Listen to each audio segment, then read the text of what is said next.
the end of the day, when I go there and I look and I see, should I order a second hamburger? I'm the one choosing whether or not I order that second hamburger. I'm the one making that choice. Is being fat a choice? That's the question that the folks over at Jubilee decided to debate in a recent video where some skinny people and some overweight people got together and hashed it out. Some of the responses will surprise you. We're going to break it all down, but first, welcome back to my channel. I'm Brad Polumbo. I discuss all the craziest things going viral on the internet, and if you're new here, do consider subscribing or liking and commenting and letting me know your thoughts as we go along. Now, let's get into this video because it did not go the way I expected. Being fat or skinny is a choice.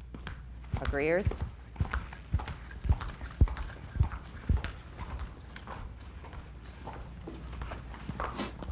Of course, not every factor is purely choice. I don't think that every factor is, but I do think a majority of it is. And in most cases, for most people, being skinny or being fat is about willpower. It's about the environment you grow up in, sure, but who you choose to associate with, what sort of things you choose to listen to, who you choose to kind of have as your friends around you and support you.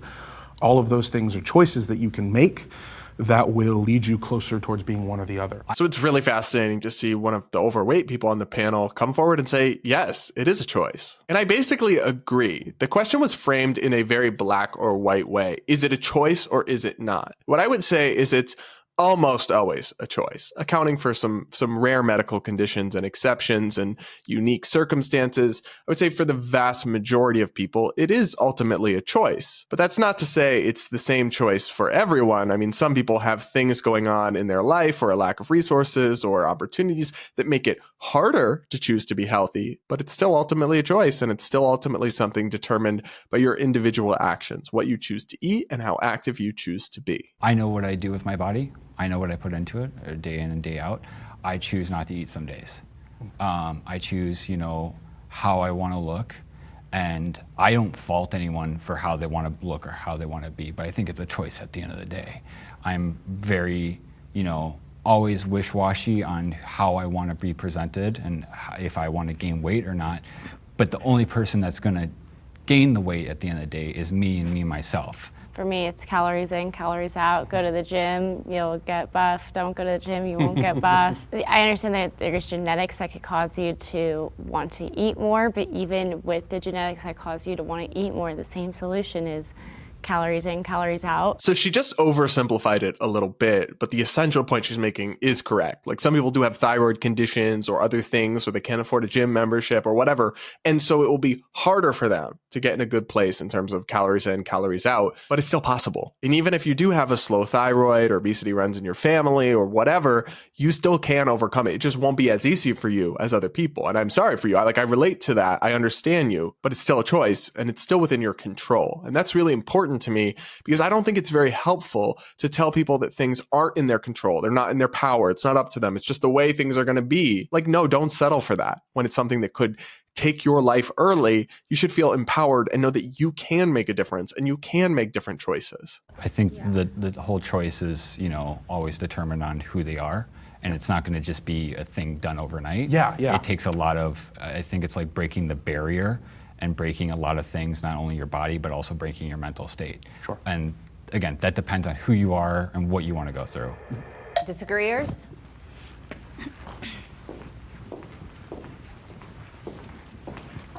I felt like as a toddler, I always viewed myself as big. I grew up in a very poor home, so where my mom couldn't provide the meals that she could healthily. So when we would get free meals, even then, it would be canned food, and it would be very much food that's not as edible. It was food for us, yes, but then I felt like once it reached a point where I was old enough to try to make my own choices, I made all of the wrong choices. I wasn't eating, and I was only eating grapes and lettuce, and that was mainly because I was in a sport, and that sport just worked me out so hard. And it was to the point where I just was scared to eat. I didn't like it. I would only drink water. When you were eating grapes and lettuce, were you thin? I was the thinnest I could be. Were you still big though? I was still big, but that was the skinniest I've ever been. And that's coming from somebody who was only eating somewhat salads that are just fruit and lettuce and water and maybe ice right before a practice. I'm sorry, but this is just not true. It's not true that you were only eating grapes and lettuce and water, and yet you were still just overweight because you can't control it. No, it's calories in, it's calories out. If you don't eat enough, you absolutely will lose weight. The logic that you're suggesting would actually imply that were you to stop eating entirely, you would never starve to death. You would be an immortal human that does not require food for sustenance. Color me skeptical of that one. I also want to talk about the point she made, though, about like being raised with unhealthy choices. One, it's not really true that just unhealthy food is cheaper and healthier food is more expensive. Like it's a little more complicated than that. You can get produce and chicken breast and healthier things at the grocery store for a price that's not that much more expensive than eating out and getting junk fast food all the time. But even if you did grow up somewhere, like I never blame a child if they are overweight. Like that's not really their fault. That's on the parents. And so say that you did grow up in an unhealthy family, that is unfortunate, and it will be harder for you to adjust and make a good lifestyle, but it's still totally possible to change and make different decisions when you're an adult and you're in charge. And so that's what this person should have done and can still do. But don't blame your parents just because they raised you with bad habits. Well, as an adult, you still choose to maintain those habits, and you don't have to do that anymore. Do you think that right now you would not be capable of becoming a thin woman if you wanted to? I possibly would be capable of becoming a thin woman, but since I was young, I was supposed to get blood tested probably when I was very, very young, and I never did. And they had mentioned that it could have been because of my weight and how that connects with my thyroid. I never made the connection, and I never had like that leaning parent to be like, go and get checked out, go and do this, like your weight is probably not your fault. It was always like, your weight is your fault, so that's your issue. I mean, I also struggle with, thyroid and my own blood issues. I'm not quite sure, but I do see an endocrinologist and I go see a doctor. It's a choice to do the requisite steps. It's a choice to go grocery shopping instead of going to fast food when it's easy. It's a choice when you're grocery shopping to go to the outer aisles and not go into the bread section and not go into the junk food section. These are all choices. Yeah, I agree with her. These are all choices. And again, not all the choices are easy, and they're not easy for everyone to the same degree, but it's still within your power. And if you want what's best for you in the long run and your health and your comfort, you should make healthier choices. As a disabled woman, I can't do a lot of the things that people say, calories in, calories out, oh, you gotta go work out and exert it.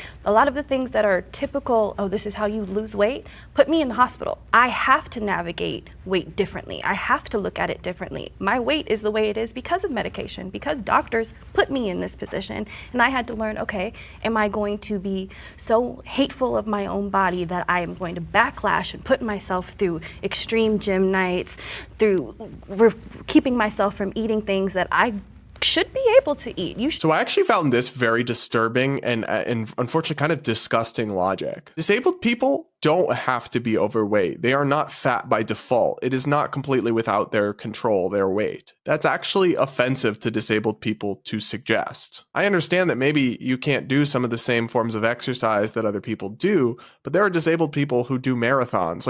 There are many forms of exercise you can still do as a disabled person. And ultimately, even if you don't exercise at all, if you eat healthy, you can maintain a healthy weight. And while medications can encourage weight gain or affect your appetite, they can't ultimately control what you eat and what you don't eat, which is what determines your weight. So it might be harder for you than the typical person. I'm totally willing to accept that, but don't frame it as out of your control entirely. And then don't weaponize disability as a get out of jail free card and also paint all disabled people as helpless and hapless victims. That's not the case. Should be able to have a balance. You should be able to go into the junk food aisle like other skinny people do and still not have to worry about gaining 20 pounds. But I don't think skinny people go into this junk food aisle. They I think certainly do. They do. I eat a lot of junk food. Yeah. I mean, a lot of junk Yeah. I mean, my DoorDash would tell you otherwise.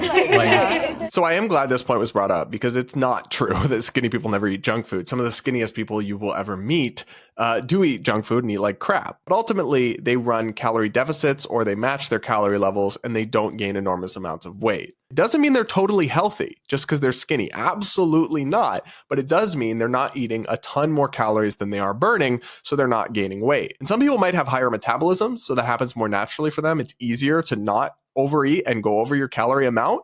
And other people might have slower metabolism, so they might have a lower number of calories they can eat before gaining weight. It's not easy. It's not all the same. It's not all equal, but it is all ultimately still a function of your choices. There's a thing called set points. There's a ton of research on it, that your body likes to be at specific weights. It likes to be in a specific way.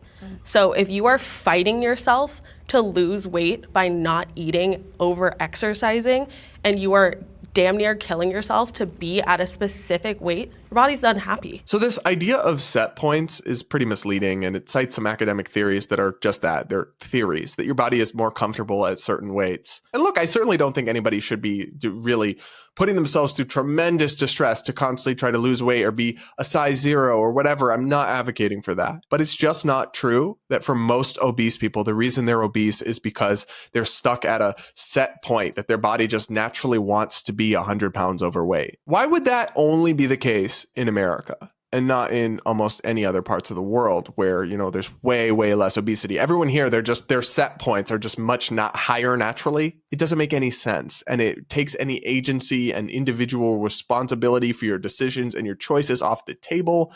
And so it's not a helpful theory because it's not really true. At least it's not the whole picture or even the majority of the picture. And it attempts to tell people that things are beyond their control that are still in their control, even if it's not easy for everybody. It's important to note that a choice can be harder for people to make due to conditions in their life. Yes. But at the end of the day, it's still a choice. I could say that I had food addiction. I looked to food when I was stressed and this and that and this. And so it's harder for me to choose it than for someone who has like the perfect lifestyle, someone who has parents who are giving them this and that and this. But I definitely still acknowledge that it was my choice. At the end of the day, when I go there and I look and I see, should I order a second hamburger? I'm the one choosing whether or not I order that second hamburger. I'm the one making that choice. I really respect this guy for being honest and telling the truth and taking accountability for his choices.